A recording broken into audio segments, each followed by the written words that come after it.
and welcome to fiddle practice day number 2. I totally forgot to hit go live, so I've been practicing a little bit already, and have not been recording or putting it out there. Sorry about that. You get me today on natural. I've already done a few exercises, and so I'm going to just show you the one that I got from a gentleman.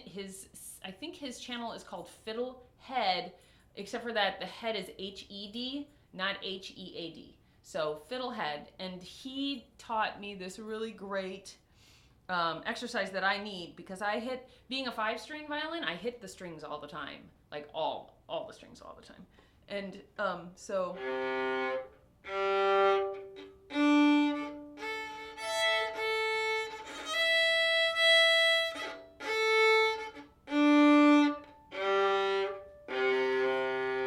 So what I'm doing is I'm pulling across the string or pushing, depending on if I'm going up bow or down bow, and then I'm stopping, rocking to the next string, which is actually the most important part of the exercise, and seeing if I land squarely on the string without hitting any other strings.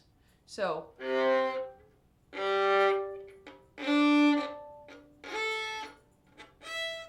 And what that teaches is it teaches your arm the muscle memory for the position of the strings. Being 5-string, it's, like I said, so much easier to hit the strings, and ugh. So yeah, frustration. I've got my puppy in here with me today, so if you hear any whining, that's him. Okay.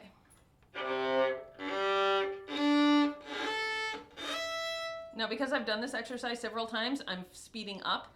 But I actually started pretty slow, and I was really sloppy and hitting all the strings.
To mess around.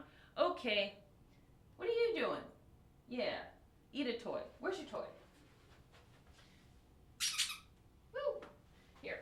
This is Jasper. He's in here with me. All right, where's your toy? I'll throw it for you, and then you eat it. Go get it. Yay! Okay. So I'm looking at the 2008 Django songbook. And I am looking at My Blue Heaven, which is in the key of E flat, I believe.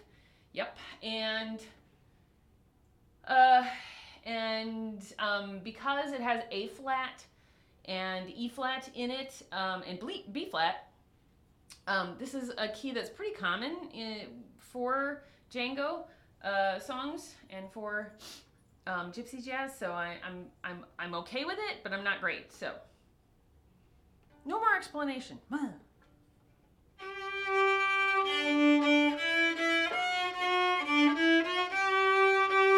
Okay, that's my G.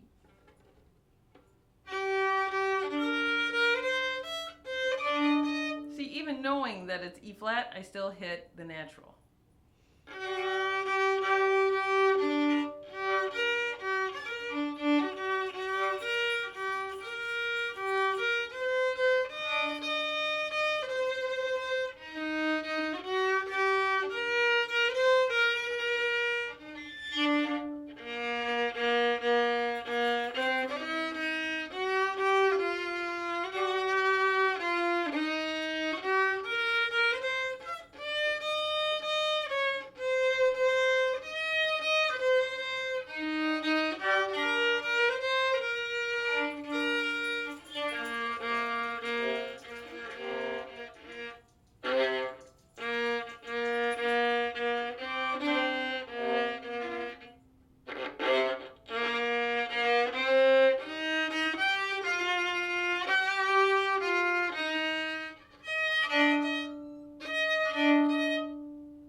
needs help.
Okay, so looking at this, I'm getting more comfortable with pitches.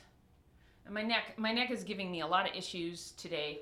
I had an accident about 5 years ago that landed me square on my butt, and it shot up through my spine, and so my neck is a little bit weird. I'm working on fixing that, but certainly doing violin. And the position my neck has to be in to do violin sometimes is not the most wonderful feeling. We just work through it. And I have to say, when I first started playing violin, the pain that I experienced from playing this instrument was almost enough to make me quit. I didn't have anything correct. And this is the original shoulder rest that I had. I switched over to and I really don't know the name of it, but I got one of these because it was bendable and I could put it in any shape that I needed. But even that became not right, and so I switched back to this, and I'm doing okay now. But it takes a lot. I've only had 2 lessons, and the first one was only like a few months after I had begun seriously doing violin, and and it was a mess. You may say, well, go back and take more lessons. Hey, honey, not everybody has money for lessons, and we are relying on the YouTubers for help. So I appreciate all the YouTubers, Two Set Violin and Fiddlehead, and all the rest of them that are putting up videos to help people like me try to learn. Okay, let's take a look at this. Let's try to play it maybe a little bit slower so that I can figure this out.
I'm actually amazed at how much better I am at finding the pitch when I just stop rock to the string, because when I try to just gloss over it, it just doesn't, it just makes a mess. And I have tried, like in my first video, you'll see it's like, I keep trying to find the pitch over and over and over again, and it's very frustrating. But that was a lot better. That, I mean, I know I played it super slow, but doing that I think is a really, really good way to do it. Okay, now the reason I'm practicing so early today is because the Gypsy Jazz Jam group is meeting at 11:30. So I have to practice now a little bit so that I am ready for later. And that's like a 2.5 hour jam. And last time I was so bad, I almost excused myself from the group. That's how bad I was. So I don't want to do that. I don't want to do that. I really want to be decent enough. Où es-tu mon amour is the next one I'm going to look at. It is, I believe, in the key of A minor. Yes, it is. So let's see here. My brother would be so proud that I know my key signatures. And he's like, you've gone so far with music. And I'm like, well, yeah, because I don't know why. Because I really love it. Okay.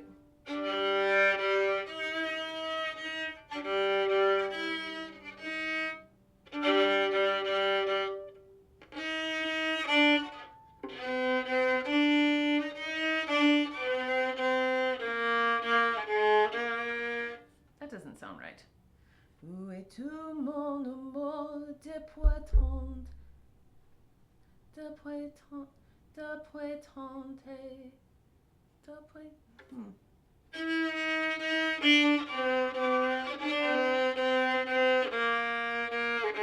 No.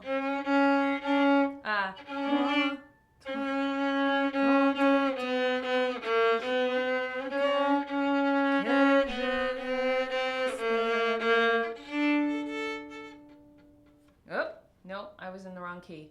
This is the problem with the relative pitch. You have an idea of how the song should go, and then halfway through you may think, I'm playing it in the wrong key. So,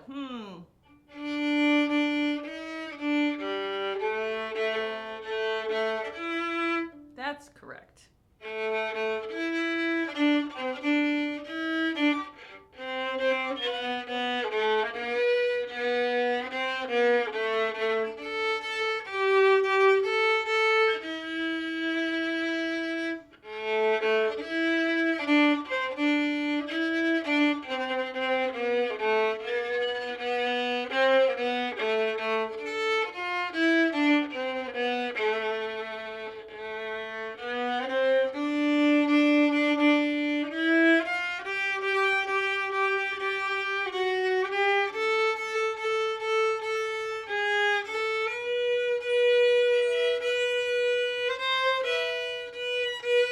I'm hitting other strings, that's why I'm stopping.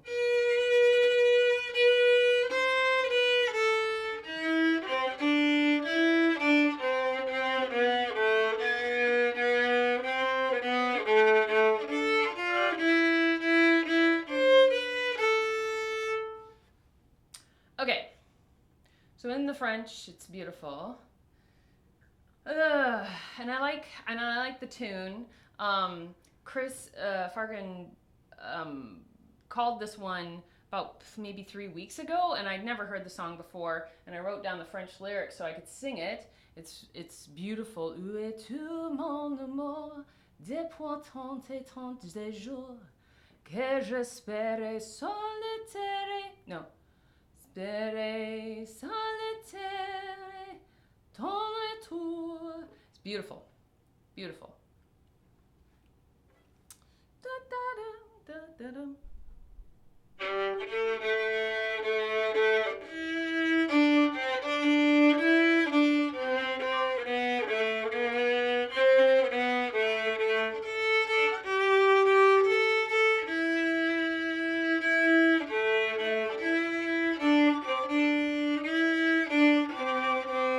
You can hear him just hitting the other string.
Now, I could spend the entire hour just trying to hone this piece.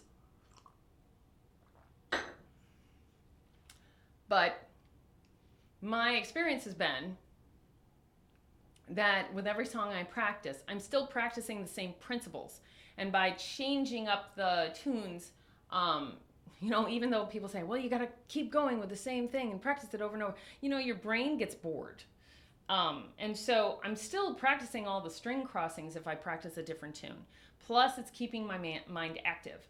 So I'm not trying to be like perfect when I play these songs. I'm just trying to get down my string crossings and things like that. I think my vibrato has tremendously improved since I got some help with that from a course on Udemy.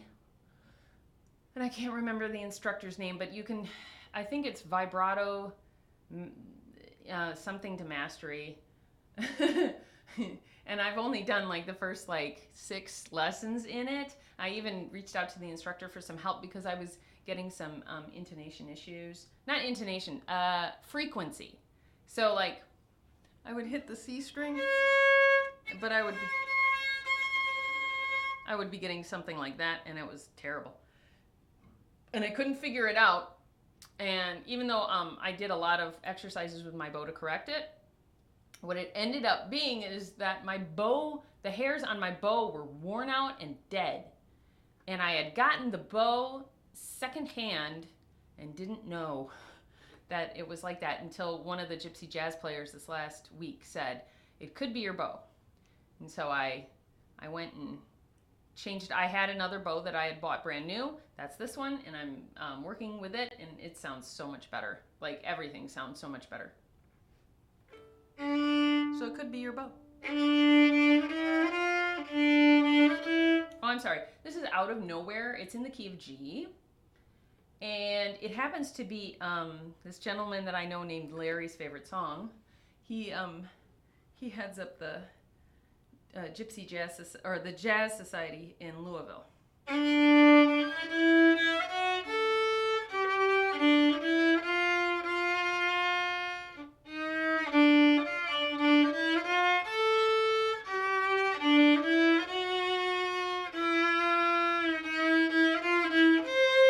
See, I did that wrong. I should not have tried to use my first finger to hit that F natural. That was not, no.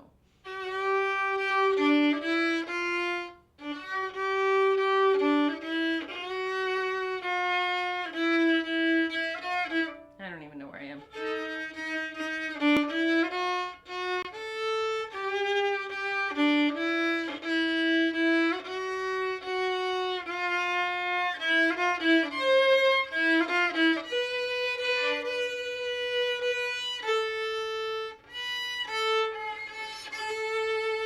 I'm trying to use my pinky more to hit pitches, so especially on A's where I need to actually give some vibrato. Otherwise, it's just boring, right?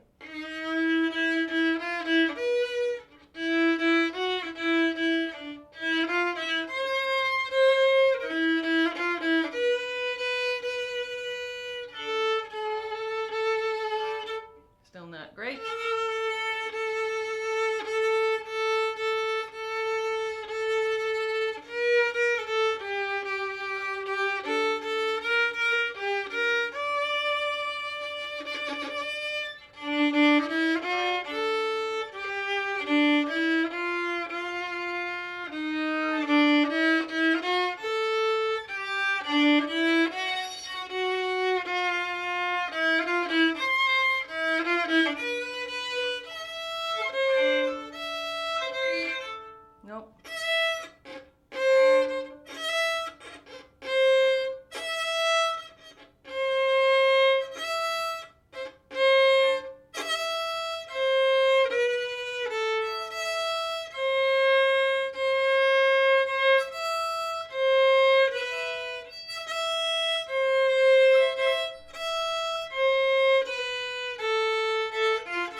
frequency thing I was talking about.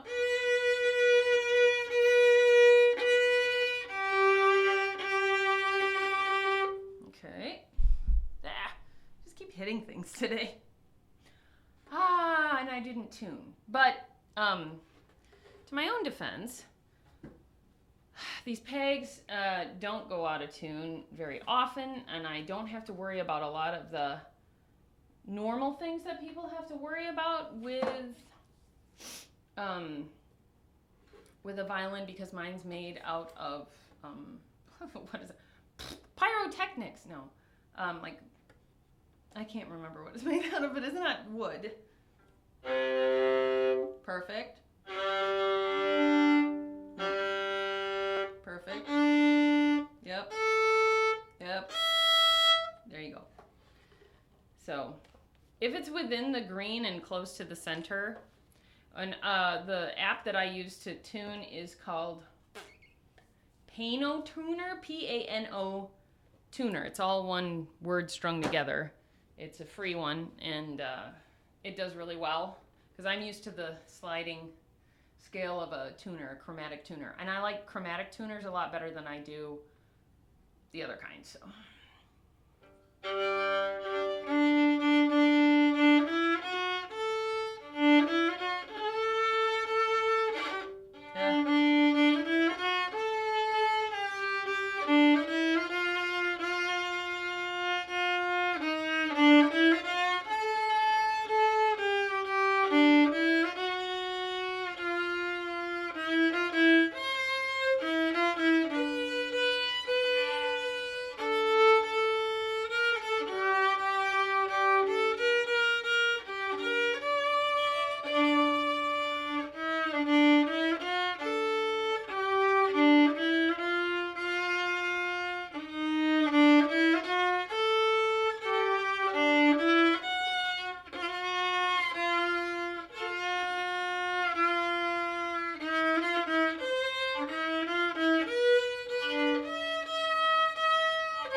So that was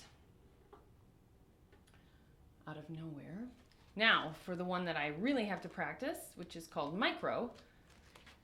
And the reason I have to practice this is we're doing it today at Gypsy Jam. And this is that one with that really lovely run. I actually practiced it last night some more. Holy cow, it was crazy. Okay. Anyway.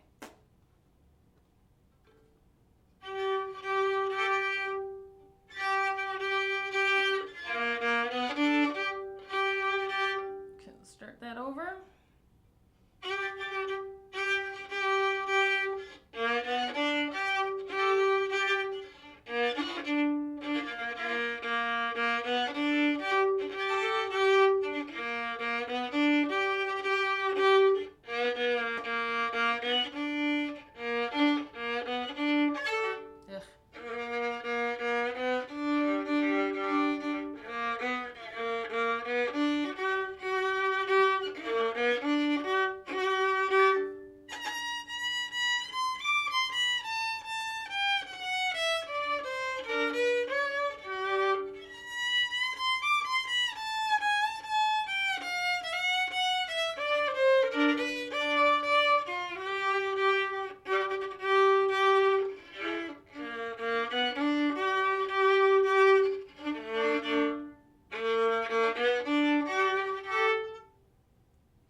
wonder, when is she going to get faster at that? When I do.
Okay, whatever it sounds like, I'm just going to play through it. Not stop.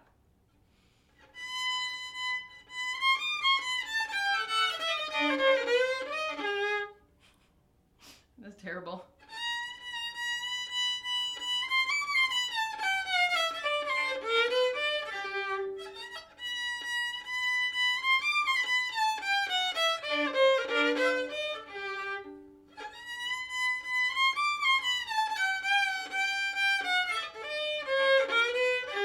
Ugh.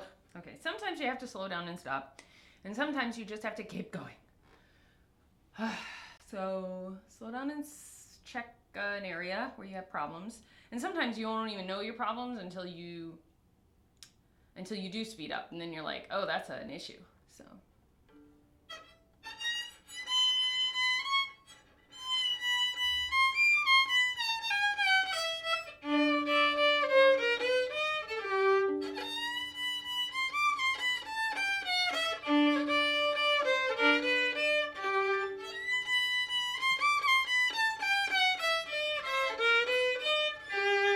Better. Not great.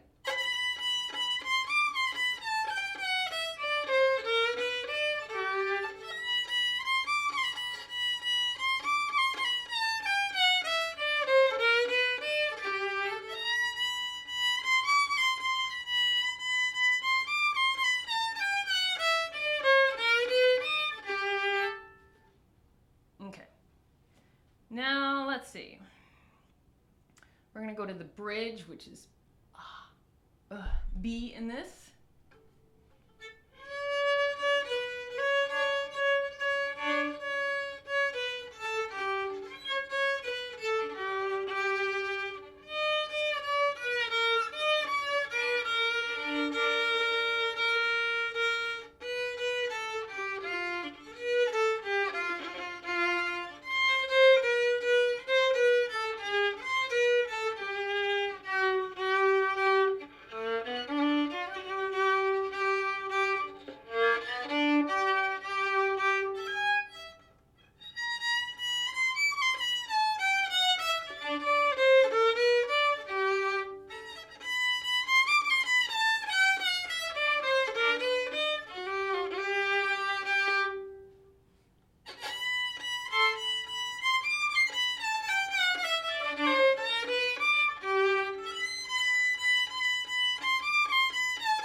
is coming along. I'm going to go for that.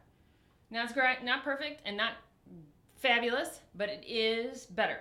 And remember that I do have 2.5 hours of practice coming up with the Gypsy Jazz Group. So I'm going to pack up my violin and pack up my stuff and take my dog upstairs and play with it and everything before I have to go. So, and maybe do some back neck things to fix them. All right, that was day 2 of practice. God bless you guys. Bye.